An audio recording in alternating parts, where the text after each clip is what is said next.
Where the hell am I?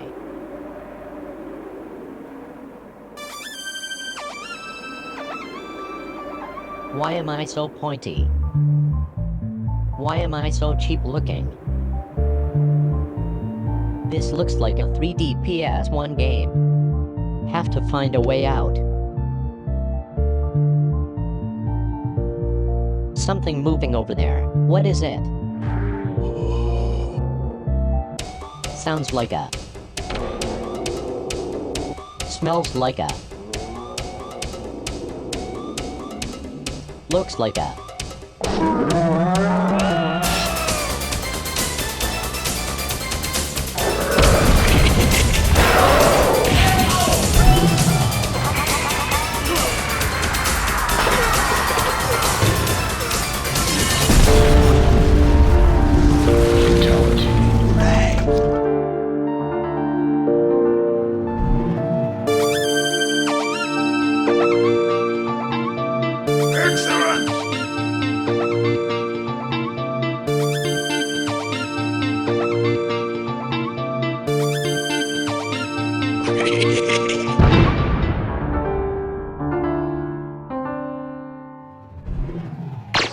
So, fighting games. When you think of 2D fighting games, you think of legendary Capcom and SNK titles.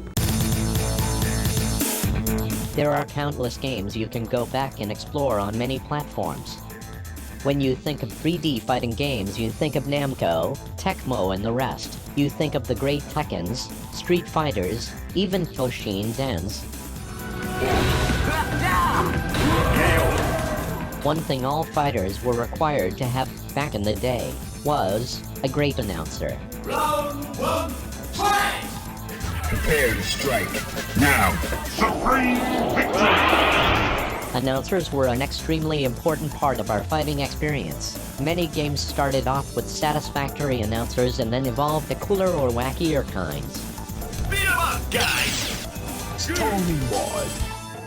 Well, right now, I want you to forget about all those games. Instead, let's talk about some of my favorite strange fighting games. The first game we're going to look at is one of my old favorites, Killing Zone. Reach you up! No. Don't beat me up! Anyway, this game was one of the early, no-frills 3D fighters I played on the PS1. Its greatness lies in its simplicity. The game features classic movie monster fighters. This was a great draw for me since I love horror. You could play as the Wolfman, the Mummy, Frankie the Frankenstein, and even my personal favorite, the mythical Minotaur. Of course, they all have weird names to protect them from copyrights, but it works. The 3D models are simple but very effective. Blocky, of course. What did you expect on the early PS1 days? The game has square stages with funky backgrounds and the familiar ring out when you step out of bounds. Reach you up! The characters all have standard low and high attacks along with a kick. You could perform simple combos, some combination moves and a cheap throw. Excellent! The appeal of this game is mostly in its presentation. You get a cool map that shows your next location between opponents. It also features some great music.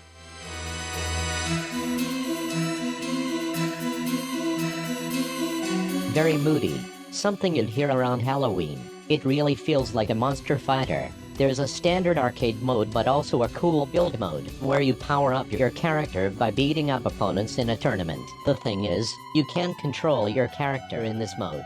Instead, each button has a different command like punch, kick, block or throw.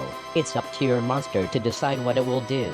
The more you win, the stronger you become. You'll learn new moves, get funky costumes and fight weirder enemies. It's really a fun mode once you get the hang of it. Great! As you can already tell, this game has a great announcer. Reach you up! Excellent! No.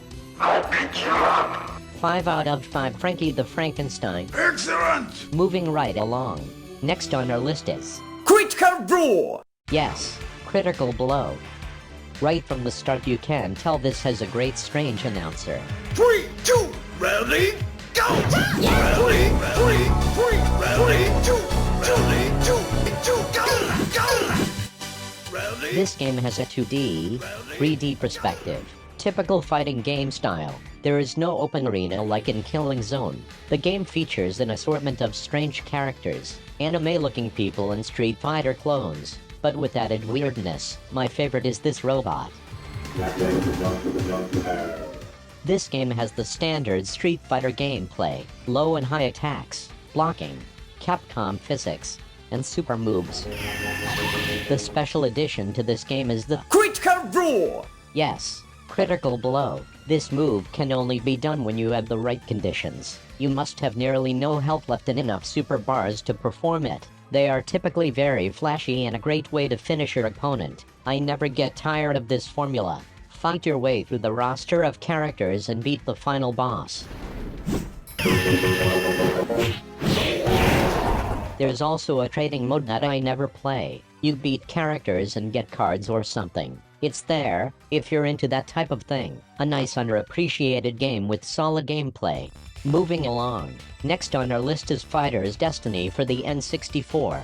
This is a game I did not expect to enjoy. Classic 3D look. It has square stages with ring outs. You can pick from a group of standard Street Fighter characters. The difference in this game is the physics. It could seem a bit stiff at first, but it's more of a technical fighter. You get low and high attacks, as well as a throw. You can perform button combos and special moves. Watch out! The difference here is, you get a points for each knockdown. You get a certain amount of points based on how complex your moves are. If you manage to knock your opponent down with a special move, you can get 2 to 3 points. If you easily trip an opponent, you get 1 point. So, the more complex you get, the better your points reward. This makes the game very interesting. Oh no! 4 points, 1! You can perform simple combos or more complex ones. There's also an emphasis on both offense and defense. That gives this game an added level of fun. Sometimes you have to dodge throws, block or run away. The controls feel stiff at first, but you get used to it quickly. It's actually quite fun. Nothing to lose! As far as the music and sounds go, this is standard stuff. The music is good enough and the sound effects are satisfying. Wow! The announcer here is very encouraging. He sounds very plain, but he keeps talking throughout the fight. That was a very good move! Nice move! A stunning player! Watch out! Move! You need to fight harder! Yeah, thanks. He gets a thumbs up. Once you finish the versus mode, you can try the Master Challenge. In this mode, you can build up your character and get new skills. This gives the game a bunch of replay value. I really enjoyed building up your character like this. This is a solid fighting game that didn't get enough love from me in the old days. Excellent! The N64 doesn't get enough credit in general. Several of its fighting games were strangely iconic for me. One of those games is War Gods. Oh yes, War Gods. This game is basically 3D Mortal Kombat without the interesting characters. Once again, it feels like a horror-based game. You get a very strange group of characters to choose from. My favorite is Anubis. Anubis, you are chosen. I absolutely love the sound effects in this game. Sounds like Hanna-Barbera stuff. The weird 3D polygons move and warp in funky ways. The gameplay is a lot like Mortal Kombat 4. Every character has big combos they can perform as well as special moves and fatalities. The fatalities are pretty ridiculous, but I like them.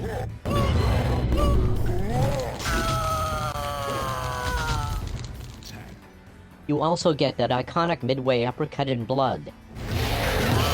You do have the ability to rotate into the background like Killing Zone and many other 3D games. Overall, it's a standard fighting game but quite fun. I prefer the PlayStation 1 version over the N64. It somehow feels easier to play.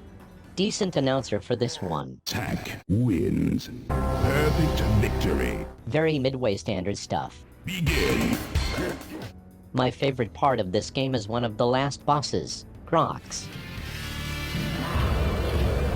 Grox wins. I love this thing. He's basically naked. He's almost impossible to beat, and I can't help but make up a story for him. Grox probably means well.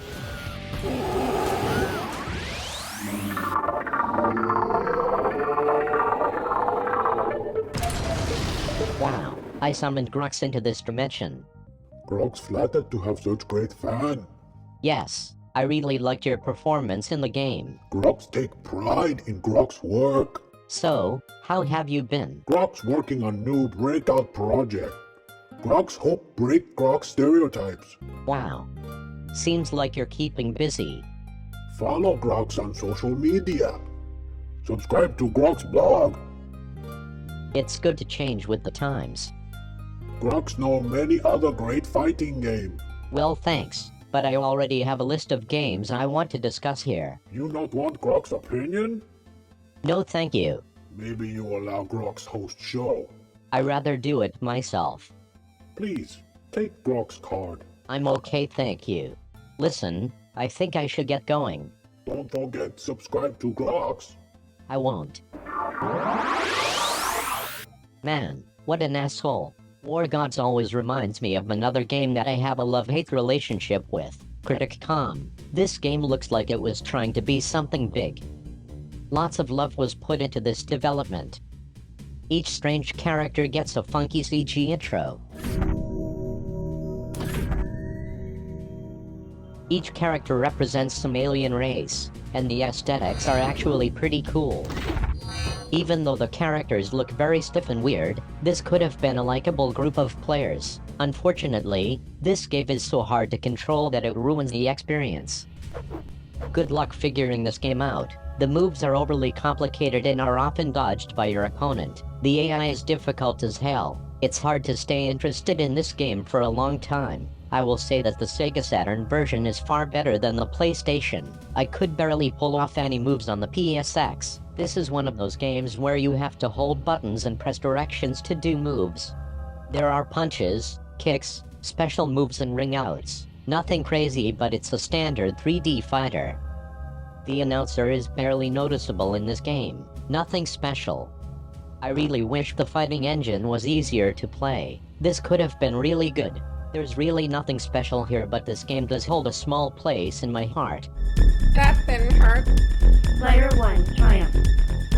When I found the sequel, Dark Rift, on the N64, I was much happier. This game is light years more fun than the original. The characters are still weird, the aesthetics are still cool, but the gameplay is much more fun.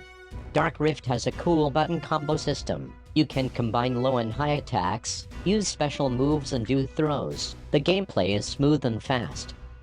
You can perform chain combos with every character.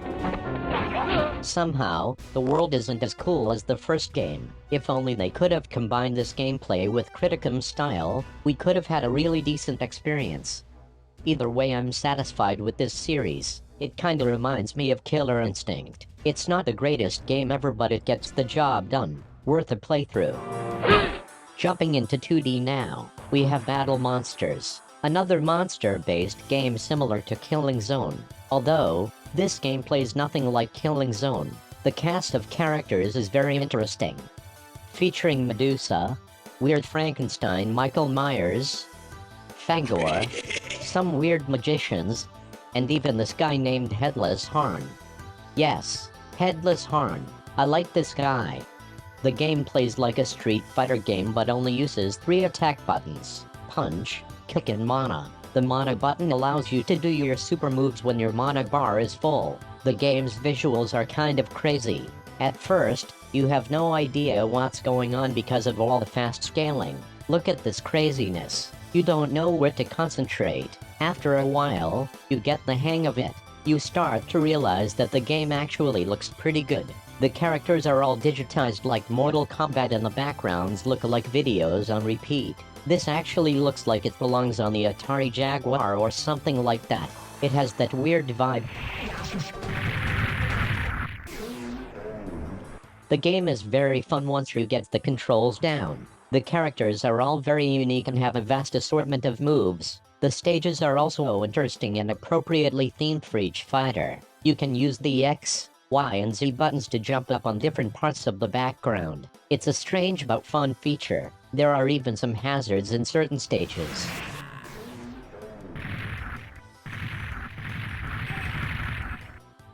This game is pretty long. You fight through all of the characters until you reach the last boss. Well, it's more like the last bosses. You have to fight the big four. It's 4 different godly bosses. 4 elements. They are tough. You get a cool ending with each character and it feels quite satisfying. The announcer is quiet but acceptable. Overall, this game is a great play if you've never seen it. Everyone should try it once.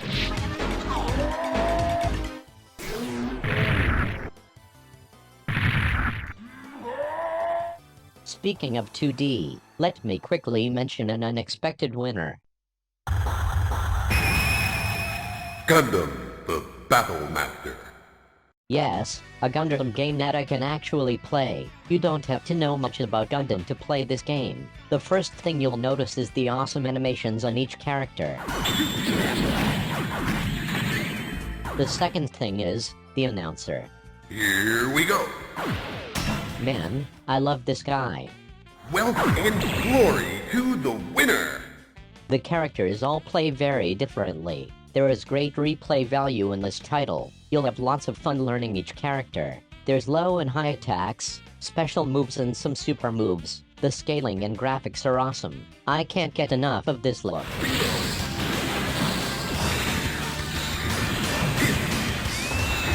A solid 2D experience whether you are a fan of the anime or not. It may surprise you. There is also a sequel.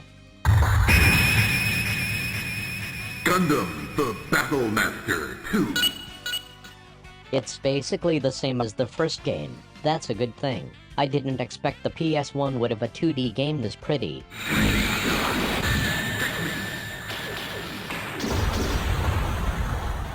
Wealth and glory to the winner. Moving on to a stranger 2D game. Nameku.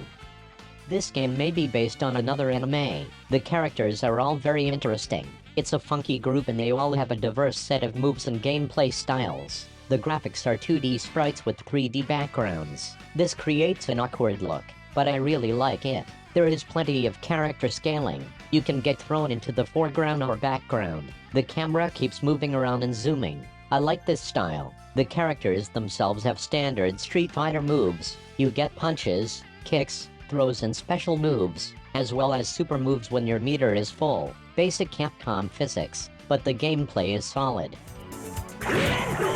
I really like this underwear guy. It's a shame this wasn't translated into English. I would like to know what's going on. I never saw this game featured in any magazine and I never found it at my local import store. It's really fun to play just based on the weird graphics and funky characters.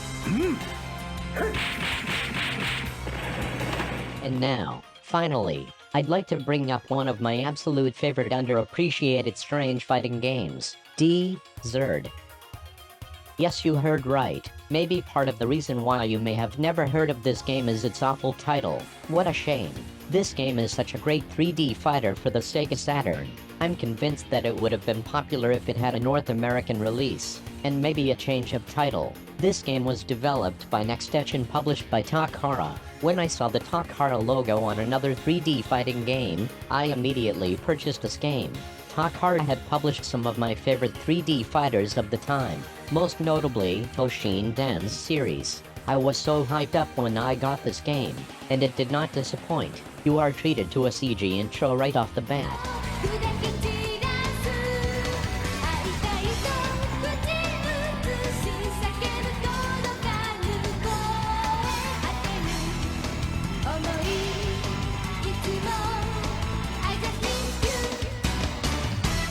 The game features a standard group of strange but cool characters.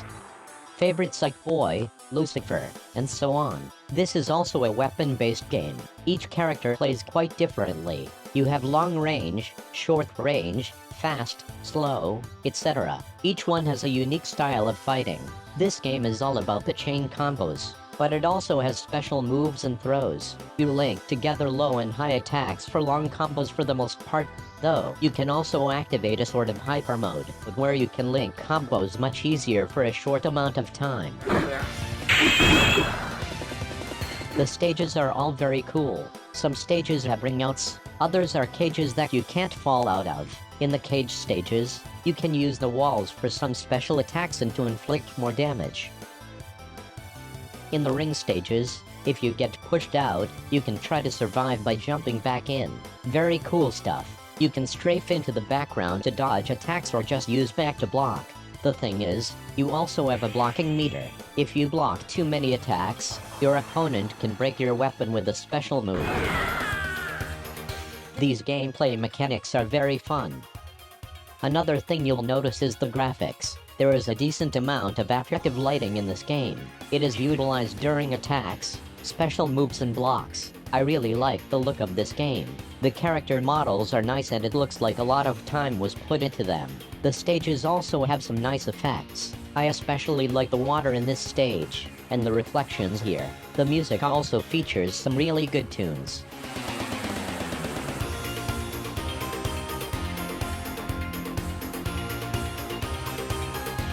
And the sound effects are all what you'd expect.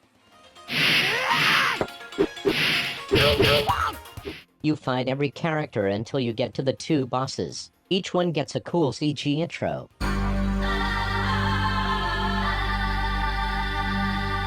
The last boss can be annoying, but that's a good thing. If you beat the game without losing, you get to fight some more characters. If you beat them, you get to play as them on your next run. My favorite secret here is the addition of AG from the Toshinden series.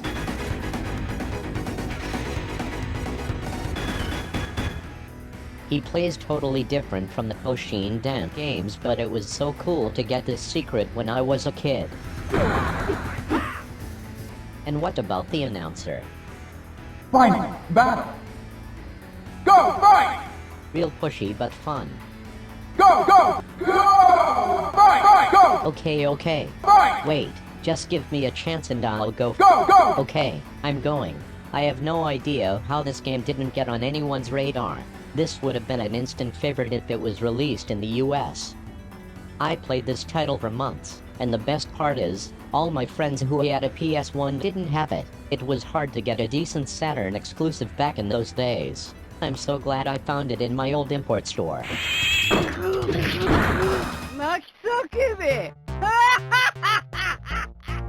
So, here we are. We went through a bunch of fighting games, but honestly, we can spend hours going over all the fighting games of this era. Nowadays, you can find very pretty and refined fighting games all over. That's kinda boring. I guess my love of these old games comes from their imperfections. I love them because they are not perfect. It's the journey that made them lovable. The attempt to make the best with your limitations. This was an era of trial and error, and this is what I loved. So, as I look for a way out of here, I ask you to give these games another chance.